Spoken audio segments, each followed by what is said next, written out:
Kardeşler, Məhərrəm ayı İslam dinində önemli aylardan biridir və də hicri dediğimiz ilin başlangıcı sayılır.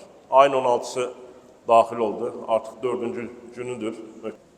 Peygamberimiz zamanında tabii ki Aşura dediğimiz, Məhərrəmin 10'u dediğimiz husus, ta Kərbəla hadisəsi olmadan önce İslam tarixində Musa aleyhisselamın Firavunun zulmündən qurtulması, o Qızıl Dənizin yarılıb özünə inananlarla keçməsi, Firavunun boğulması, müxtəlif hadisələr var möhtərəm qardaşlar. Yəni Yunus Peyğəmbərin balığın qarnından qurtulması, Nuh Peyğəmbərin gəmisinin Cudi dağına istiva yerləşməsi kimi müxtəlif peyğəmbərlərin həyatında olan qurtuluş kimi, önemli günlər kimi. Və Peyğəmbərimiz Aşura gününü Mədiniyə gəldiyi zaman görür ki, orada Yəhudi qövmü oruç tutur Aşuranı. Deyir, bu nədir? Deyir ki, bu gün biz bayram deyirik, Musa aleyhisselamın qurtuluşu günü. Və Peyğəmbərimiz nə deyir? Biz peyğəmbərlərə sizdən daha layiqik deyir və Aşuranı oruç tutmağa əmr eləyir. Bir gün qabaq və bir gün sonra, yəni 9-10 və ya 10-11, 9-10-11 tutmaq şəkli ilə Aşura İslam aləmində Peyğəmbərimiz əmr eləyir tutmağa. Aşura orucu davam edir. Möhtərəm qardaşlar, əsas hadisələrdən biri də bildiyiniz kimi Kərbəla hadisəsidir. Kərbəla hadisəsi hicrətin 61-ci ilində baş vermiş bir hadisədir. Yəni Peyğəmbərimizin vəfatından 50 il sonra baş vermiş bir hadisədir. Təbii ki, kaş olmasaydı, olmaması gərəkən bir hadisə idi. Amma tarixdə bu baş verib. Bu necə baş verib? Yəni, hər zaman möhtərəm qardaşlar, buradakı vəazlərimizdə, xütbəmizdə insanın düşmənlərini və insanın öz həqiqəti ilə qarşılaşması, yəni insan elə bir varlıqdır ki, unutqan bir varlıqdır.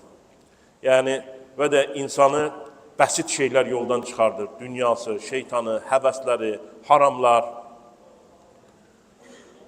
insanı çox rahatlıqla yoldan çıxarda bilir. Və insan hər zaman buna qarşı hazırlıqlı olmalıdır. Hər zaman bunlara qarşı mübarizə aparmalıdır. İnsanın silahları olmalıdır. Namaz kimi, oruç kimi, məscidə gəlmək kimi, zikirlər kimi. Yəni, insan qəlbini nurlandırmasa, mələyinə, vicdanına xidmət eləməsə, o tərəfdən şeytan bəslənmiş olur, haramlar bəslənmiş olur, onun arxasıca getmiş olur. Ona görə də möhtərəm qardaşlar, və yer üzərində də belə olacaqdır, hər zaman da davam edib. Əsas məsələ odur ki, siz səhvinizi hansı tərəfdə olduğunuz önəmlidir. Çünki düzgün yolda olanları Allah-u Teala qoruyur və həm bu dünyada, həm də ahirətdə sonu xeyirli olur. Əyri yolda olanlar həm bu dünyada başları bəlada olur, həm də o dünyasını əbədi olaraq nə eləyirlər? Qaranlığa qərq eləmiş olurlar. Möhtərəm qardaşlar, tarixdə yəni hadisə belə baş verir. Muaviyə bin Əbu Süfyan, bilirsiniz ki, yəni Həzrət Osmanın, Peyğəmbərimizin deyək ki, Mədiniyə hicrət elədikdən sonra 11 il orada fəaliyyət göstərir. Ondan sonra Həzrət Əbubəkir gəlir, ondan sonra Həzrət Ömər gəlir, ondan sonra Həzrət Osman gəlir, ondan sonra da Həzrət Əli gəlir. Deyilmi? Bunları bir xronika olaraq bilək. Və Həzrət Osman şəhid olur. Həzrət Osmanın şəhid olunması ilə əlaqə ondan sonra Həzrət Əlini xilafətə seçirlər. Həzrət Osmanın qanını Muaviyə iddia edir və xilafət iki yerə bölünür. Bir qismi Şamda qalır, bir qismi isə Küfədə Həzrət Əlidə qalır. Və Sıffin döyüşünü bilirik, o döyüş vasitəsilə. Təfərrüatlarına vaxtımız yoxdur. Və nəticədə Həzrət Əli şəhid olunur, deyilmi? Xavaric qrupu tərəfindən haqqında ölüm fərmanı çıxardırlar özlərinə görə ki, Həzrət Əli Quranla hökm eləmədi. Və La ilahə illallah deyərək Həzrət Əlinin üstünə gəlirlər. Həzrət Əli nə deyir? Kəlimətü haqqın yuradu bihə batilun. Haqq kəlimi ilə batil istəndi. Yəni, üfüq darlığı, dərin bilgi olmamaq belə nəticələrə dində gətirib çıxarır. Və Həzrət Əli şəhid olur. Yerinə kim keçir? Həzrəti Həsənə beyət edirlər. Həzrət Həsənə beyət edirlər. Həzrət Həsən də Muaviyə ilə danışıqlar nəticəsində görür ki, o döyüş qaçılmazdır. Peyğəmbərimizin də onun haqqında duası var ki, Allah-u Teala bu oğlum seyyiddir. Bu oğlum sayəsində iki döyüşən qəbiləni, qövmü arasında sülh peyda edəcəkdir. Həqiqətən də Muaviyyənin ordusu gələndə Həzrəti Həsən danışıqlara gedir və xilafəti, daha doğrusu atasından qalan mirası ona vermiş olur. Əzandır. Anlaşırlar. Həzrəti Həsən xilafəti Muaviyyəyə təslim edir, amma bir şərtlə ki, özünün vəfatından sonra ya müsəlmanlar öz xəlifələrini seçəcəklər, ya da ki, özlərinə qayıtmaq şərti ilə. 2 dənə rəvayət vardır. Nəticədə Həzrət Həsən də Hicri 41 dünyasını dəyişir. Muaviyyə ömrünün sonu yaxınlaşdığı zaman bu ilə bir şöbənin təsiri ilə və yaxud da məndən sonra qan çıxmasın deyə, insanlar ixtilafa düşməsinlər deyə, oğlu Yezidi vəli əhd təyin edir və bunu da hər tərəfə qəbilələrlə zətlə görüşür, razılıqlarını alınır və əsas Mədinə idi. Mədinə Məkkədir. Orada da məşhur şəxslər var. Məşhur şəxslər kimdir?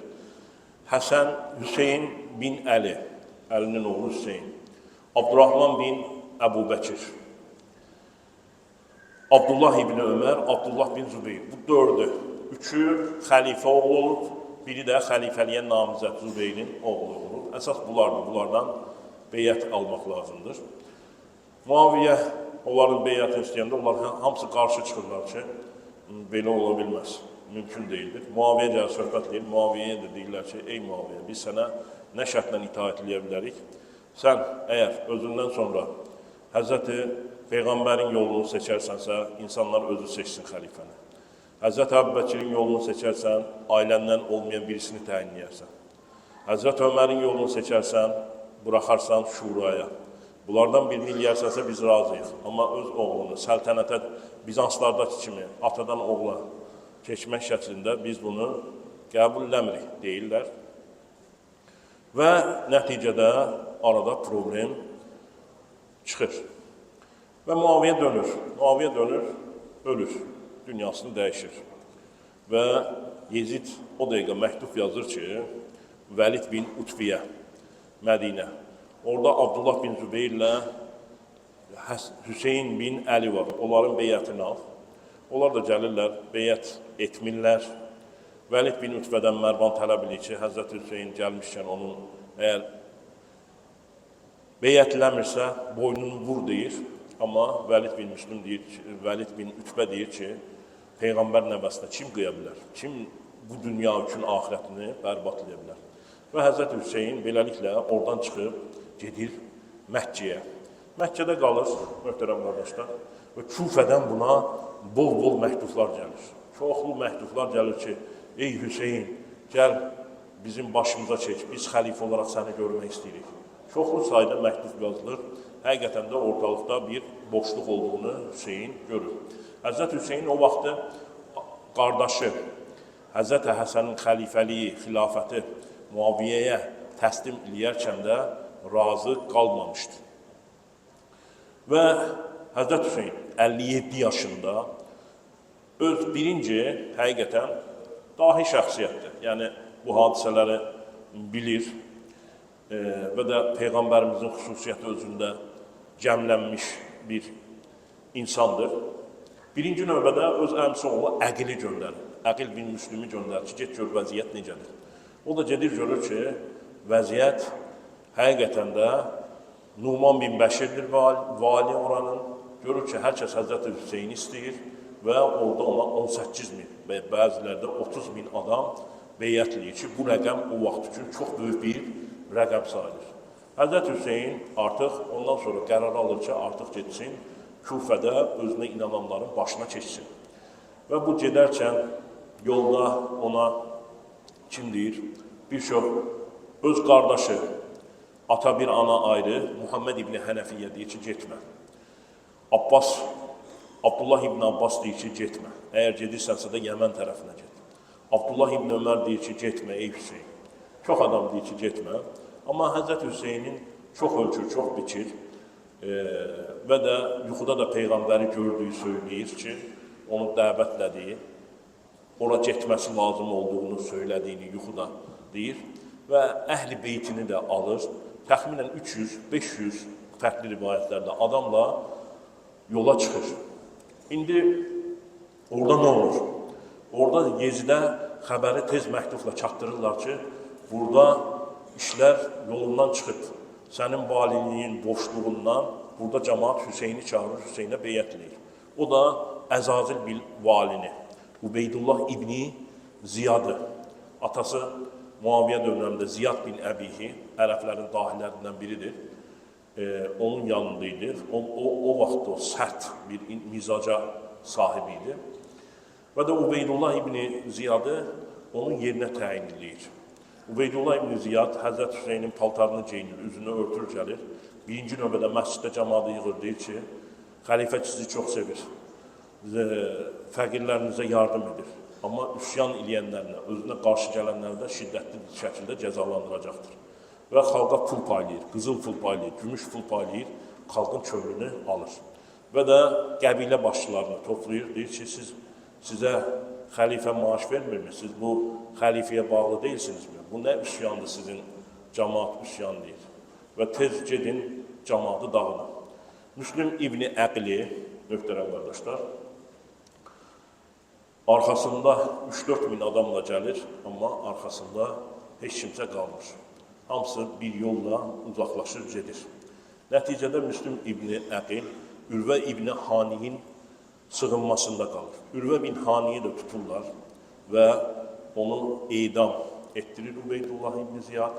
Müslüm İbni Əqli də bildiyiniz kimi onu da edam etdirir. Müslüm İbni Əqil ağlayır ki, çaşırını Həzrəti Hüseynə çatdıran olsaydı və orada Sad İbni Əbi Vaqqasa, Sad İbni Əbi Vaqqasın oğlu Ömər İbni Səədə deyir ki, Hüseynə çatdır ki, gəlməsin.